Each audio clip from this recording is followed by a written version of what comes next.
Hello everyone, this is Mukul once again welcome you all to this channel mathematic. Once again आप सभी का बहुत बहुत स्वागत है आपके अपने यूट्यूब चैनल मैथमेटिक में, जिसमें आज की इस वीडियो में स्टूडेंट हम देखने जा रहे हैं आपकी क्लास 8 मैथमेटिक्स एनसीईआरटी आपके चैप्टर नंबर 3 का एक्सरसाइज 3.1 का क्वेश्चन नंबर यहाँ पर हम फर्स्ट को डिस्कस करने वाले हैं। इससे पहले ऑलरेडी हम चैप्टर नंबर 3 का इंट्रोडक्शन पार्ट वीडियो कंप्लीट कर चुके हैं। उस वीडियो में हमने देखा था कौन कौन से ऐसे कंसेप्ट हैं जो कि इस चैप्टर में हमको देखने हैं और कौन से ऐसे टॉपिक से कौन से क्वेश्चंस हमको करने होंगे, तो वो सारा डिस्कशन हम ऑलरेडी कर चुके हैं। अगर आपने वो वीडियो नहीं देखा है तो पहले इंट्रोडक्शन पार्ट पूरा अच्छे से क्लियरली देख करके उसके बाद अगर आप फर्स्ट क्वेश्चन को देखोगे तो then it will be better for you to understand this one question. Okay, ये आपके लिए हेल्पफुल रहेगा अगर आप पहले इंट्रोडक्शन पार्ट वीडियो को देख लेते हैं। ठीक है, इंट्रोडक्शन पार्ट वाला जो वीडियो है वहां पर जाकर के आप पहले बेसिक से जो कंसेप्ट हैं, बेसिक कंसेप्ट उनको समझ करके फिर यहाँ पर क्वेश्चन नंबर फर्स्ट को समझोगे तो देन ये बहुत आसान रहेगा आपके लिए समझना फर्स्ट क्वेश्चन। ठीक है, तो अब हम यहाँ पर स्टार्ट करते हैं। Now let's start to understand. Now here first of all हम इसकी पहले मीनिंग को अंडरस्टैंड करेंगे कि क्वेश्चन में क्या लिखा हुआ है और किस बेस पर हमको क्या आंसर करना है। ठीक है, तो अब यहाँ पर लिखा हुआ है आपका question number first, given here are some figures. यहाँ पर आपको कुछ फिगर्स दिए हुए हैं, कुछ डायग्राम्स दिए हुए हैं। अब इन फिगर्स को, इन डायग्राम्स को आपको देख करके फिर आपको क्या करना है, यहाँ पर उसके लिए फिर आपको एक हेडिंग दी हुई है। ठीक है, इसके बेसिस पर यहाँ पर आपके क्वेश्चंस बने हुए हैं। ठीक है, तो क्या करना है, classify each of them on the basis of the following. मतलब आपको इनको क्लासिफाई करना है।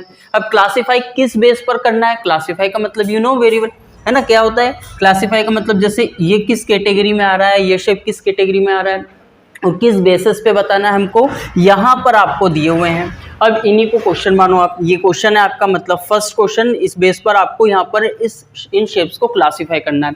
जैसे अगर मैं आपसे कहूँ कि यहाँ पर स्टार वाले शेप कौन से, एक एग्जांपल के रूप में ले रहे हैं अपन। ठीक है, तो यहाँ पे स्टार वाला शेप कौन सा दिखेगा आपको, ये तो ये कौन से नंबर का फिगर है, कौन से नंबर का डायग्राम हो जाएगा, ये 4th नंबर का।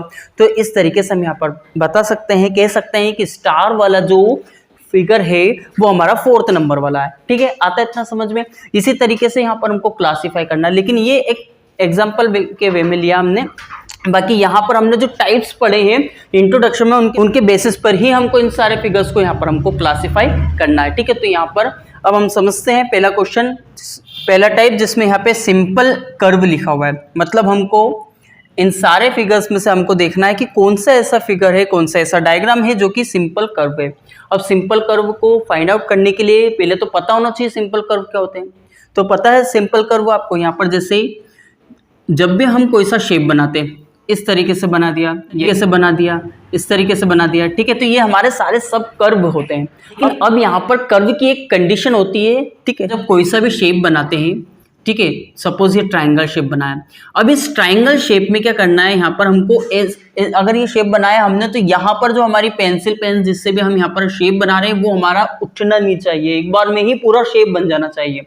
तो ये कंडीशन हमारी किस चीज की होती है, यहाँ पर कर्व की होती है। अब अगर सपोज यहाँ पर से एक शेप यहाँ पर हम बना के देखते हैं, ये आपका एक शेप है। ठीक है, इस शेप को आप देखिए तो यहाँ पर हम क्या कर रहे हैं, एक से ज्यादा बार यहाँ पर पेंसिल को यहाँ पर उठा करके फिर उसको टिप करना पड़ रहा है, तब जाकर के हमारा ये डायग्राम, ये पूरा फिगर बन रहा है।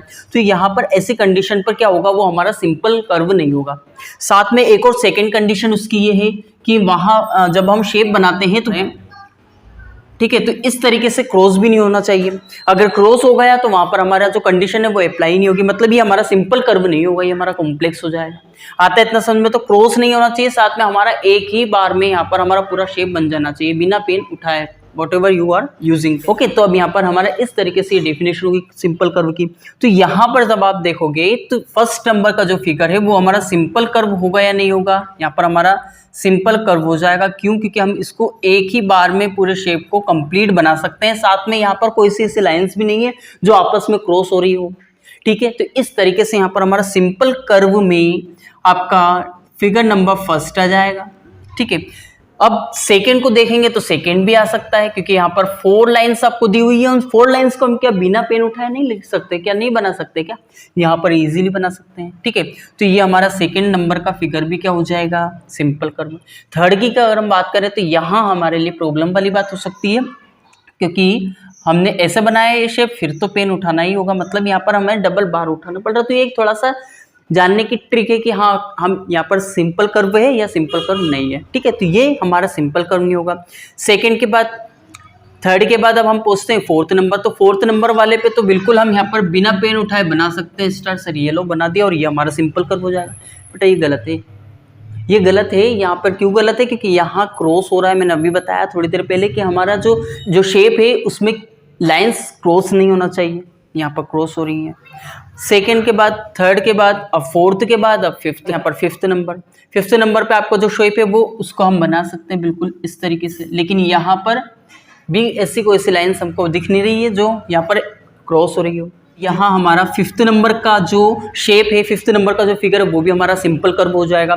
आगे बढ़ेंगे तो सिक्स्थ नंबर पर ये इस तरीके से शेप दिया हुआ है वो जो बिल्कुल हम यहाँ पर बिना पेन उठाए बना सकते हैं, बिना पेंसिल को उठाए यहाँ पर इजीली इस शेप को हम बना सकते हैं।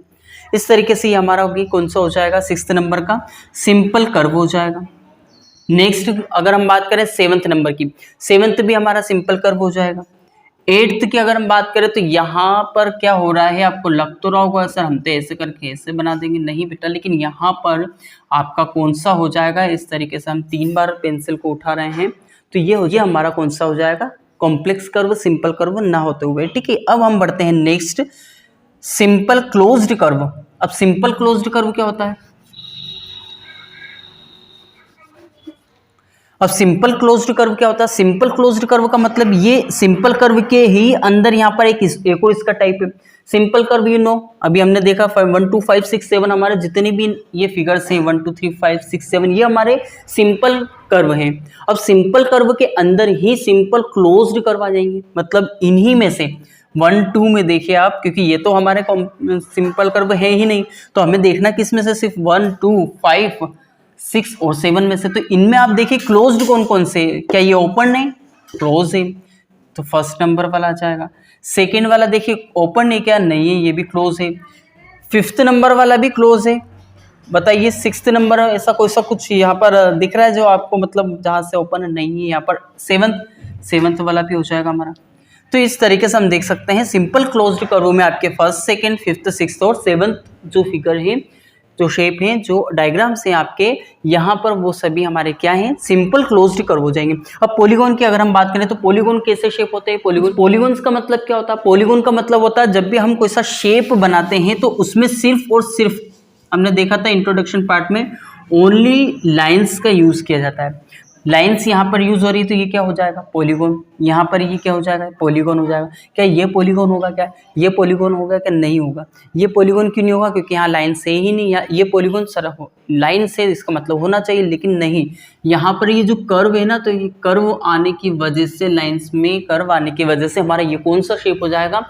ये हमारा पॉलीगॉन नहीं रहेगा, ये हमारा सिर्फ सिंपल कर्व हो जाएगा। ठीक है, आता है इतना समझ में?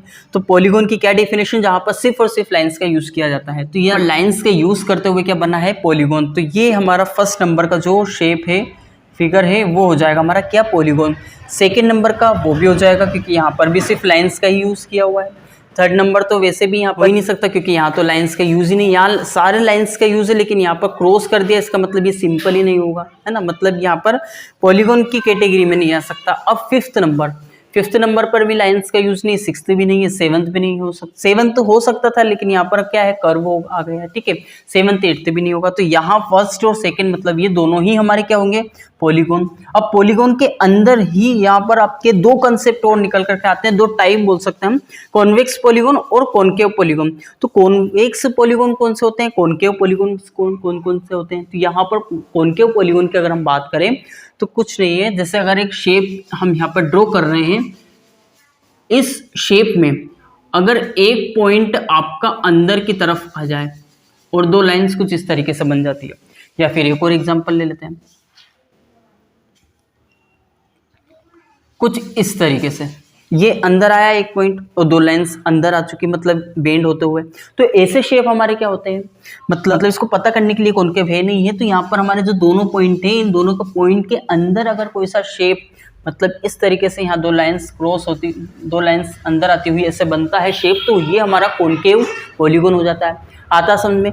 तो ये हमारा कॉनकेव पॉलीगॉन हो गया। फिर कॉन्वेक्स पॉलीगॉन कौन से हो जाएंगे? कॉन्वेक्स पॉलीगॉन उसके ऑपोजिट, मतलब जो भी यहाँ पर हमारे सिंपल से शेप रहते हैं, ये स्क्वायर हुआ। इसमें कोई सा ऐसा पॉइंट दिख रहा है आपको जो अंदर की तरफ आ रहा है, लाइन से दिख रही है आपको जो अंदर की तरफ आ रही है, तो यहाँ पर हमारे ये सारे ही शेप, सारे ही डायग्राम कौन से हो जाएंगे, कॉन्वेक्स पॉलीगॉन हो जाएंगे। ठीक है, आता है इतना समझ में। अब यहाँ पर हम क्या करेंगे, कॉन्वेक्स पॉलीगॉन में हमारा कौन कौन से हो जाएंगे। अब आप देखिए पॉलीगॉन कैटेगरी दी हुई है, तो पॉलीगॉन में सिर्फ 1 और 2 आ रहे हैं, दोनों शेप आ रहे हैं। ये तो है नहीं ऑलरेडी, ये तो पहले से ही यहाँ पर हमारे आउट हो चुके हैं सारे ही डायग्राम्स, सारे ही शेप्स। फर्स्ट और सेकंड में से देखना है तो कॉन्वेक्स पॉलीगॉन कौन कौन से हो जाएंगे, कॉन्वेक्स में ये आ जाएगा। क्यों आ जाएगा, क्योंकि इसमें ऐसा कोई सा पॉइंट दिख ही नहीं रहा है हमें जो अंदर की तरफ आ रहा है। अगर ये ऐसा होता सपोज, तो ये क्या हो जाता, हमारा कॉन्केव पॉलीगॉन हो जाता। लेकिन ये हमारा कौन सा शेप हो जाएगा, कौन सा फिगर हो जाएगा, ये हमारा कॉन्केव हो जाएगा। आता है समझ में, ठीक है। तो ये सेकंड नंबर का हो जाएगा, और ये सॉरी ये सेकंड नंबर का हो जाएगा, और ये हमारा फर्स्ट नंबर का कॉन्केव में आ जाएगा, ये वाला शेप। आता है इतना समझ में, कैसे आया, क्योंकि यहाँ पर पॉइंट एक अंदर की तरफ आ रहा है, दो लाइन को वो ज्वाइन करते हुए अंदर से इस तरीके से शेप बन रहा है, तो ये हमारा कॉन्केव पॉलीगॉन हो जाएगा। ठीक है, अब इस तरीके से यहाँ पर हमारा जो फर्स्ट क्वेश्चन है एक्सरसाइज आपकी 3.1 का फर्स्ट क्वेश्चन हम कंप्लीट कर चुके हैं। अगर इस क्वेश्चन में आपको किसी भी तरीके का कोई डाउट, क्वेश्चन, क्वेरी आपके माइंड में रहा हो, तो then you can ask me through the comments very freely, then I will try my best to give you the solution in the comment box. Otherwise अगर पॉसिबल हुआ तो मैं उसके लिए अलग से वीडियो बना करके आपको सॉल्यूशन प्रोवाइड करूंगा। ठीक है, तो अब हम मिलते हैं नेक्स्ट वीडियो में, but before it also make sure about it that you subscribe the channel and also press the bell icon। ठीक है, मिलते हैं नेक्स्ट वीडियो में। Now meet in the next video.